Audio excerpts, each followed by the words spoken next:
Okay, I'm really sorry, but this is kind of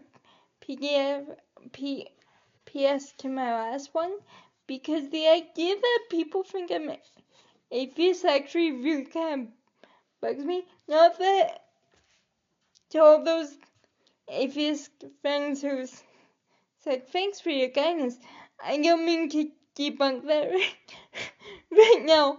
I just I have a whole Jesus fan club list, and as I said, being baptized was the best decision I've ever made. So for people to assume that just because I'm thanking atheists for their respect, even though I know that I have a CP dialect and sometimes it's hard to understand me, sometimes I ramble, I do understand that, so I'm not like furious or anything, but I'm just like, but if you just look down on the channel, you see that I'm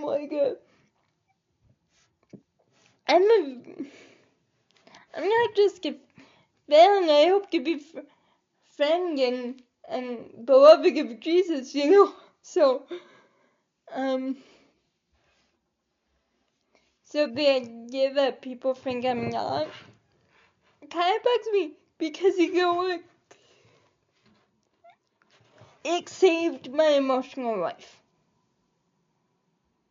And arguably because I have depressive tendencies.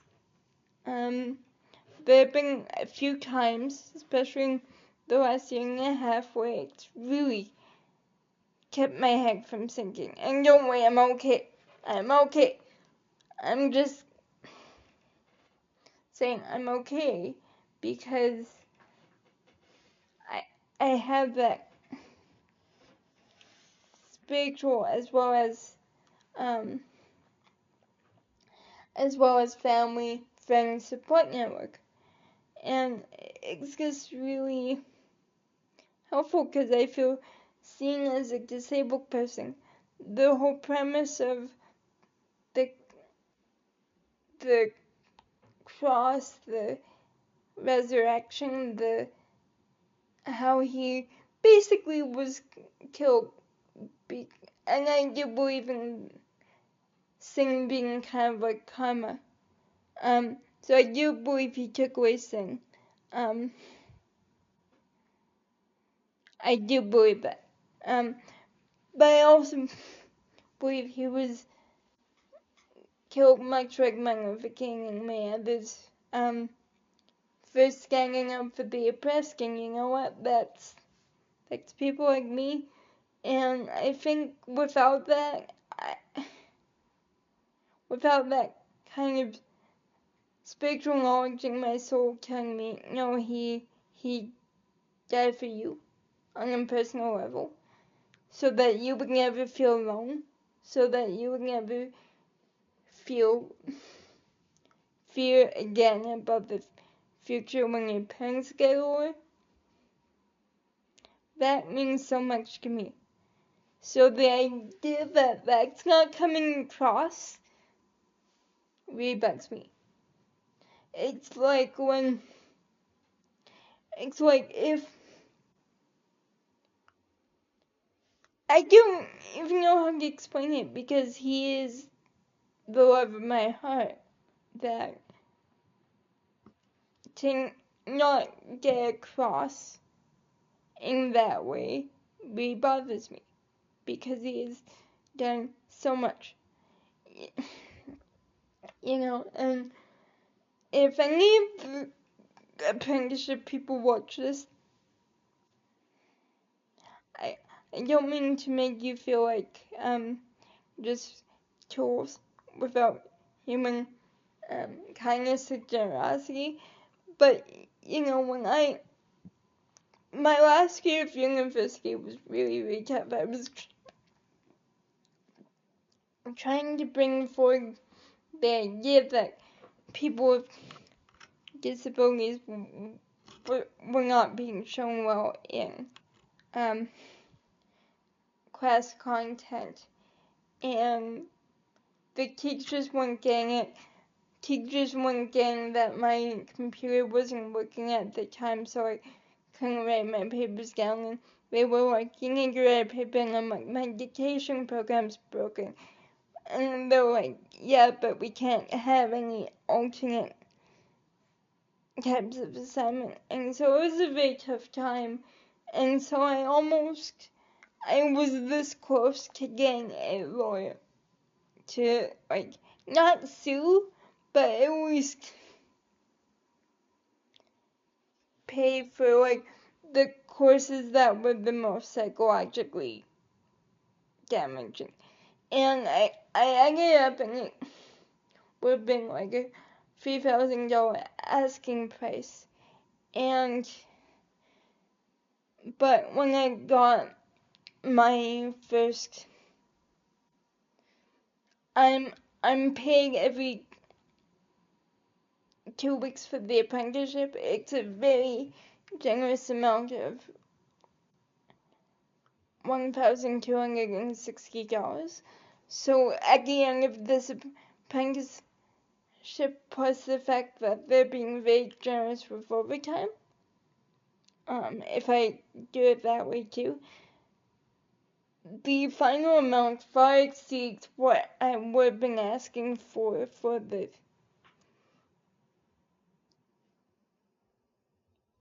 the psychological damages.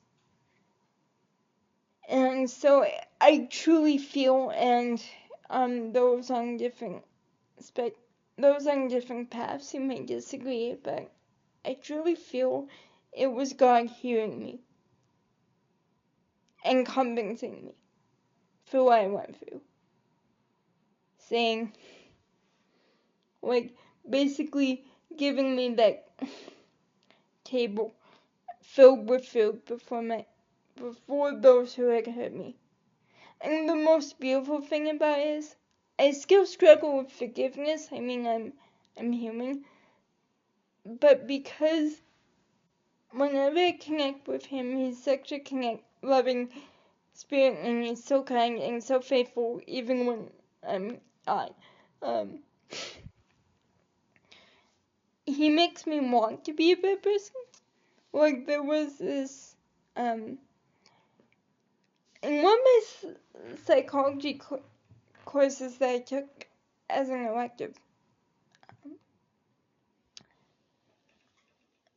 there was this whole idea of transactional versus transformative leader. And I know people have had different experiences with Christianity where it does seem more transactional, like if you give this, you get that. But at the same time, with my personal experience with Jesus, it's very transformational, because when I allow myself to connect with his love and not just go through the projections of what other people told me about him, whether that be TV or otherwise, it's a very transformative experience. It makes me want to be better. It makes me want to grow. It makes me want to be uncomfortable. Which and the biggest thing too is that I'm actually admitting stuff like, yeah, I'm having a crappy day because of my disability. And before that, it would have been like, no, I gotta keep a face. I don't want to be seen as miserable. I want to keep a face, and like a friend. But now it's just like, yeah, I struggle with it sometimes still, but I definitely feel like it's improved drastically. And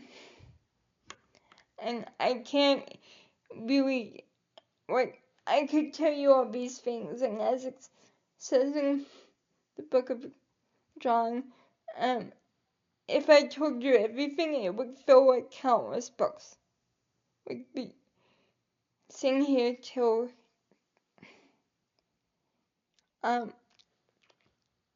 forever.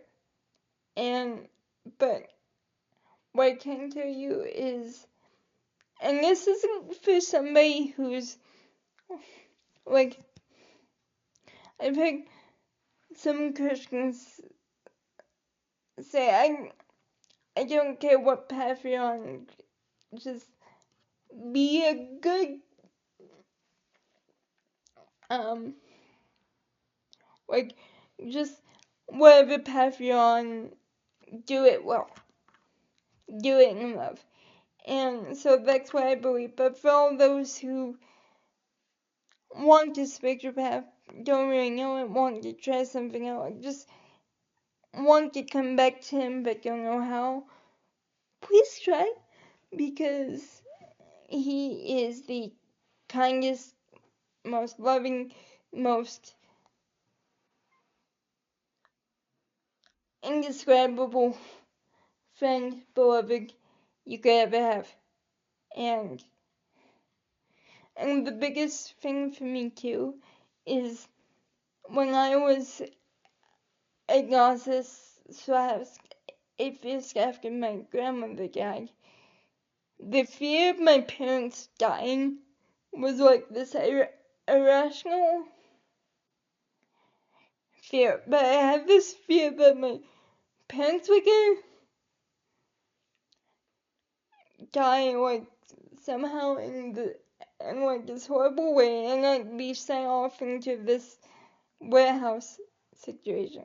Or I'd just be afraid of the future when time caught up to everybody and they went to the other end of the veil, which I had no idea about at the time.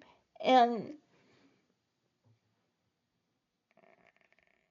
like, it was just this paralyzing movie that played over and over in my head. And you know what? I've had struggles because of some relationships lately. Not with my parents, but I've had some struggles and falling back into being nervous again about the future. But that's just news talking. But the fact is, I have somewhere to go now. I have someone that, even if I'm having like a hissy fit over my computer, I can go to for a hug. You know, and anytime, any place. And I do believe in the saints as well. But Jesus also helps me not just, like, he helps me kind of see what is, like, what's coming from the spirit and what's coming from my ego. He's very helpful with that.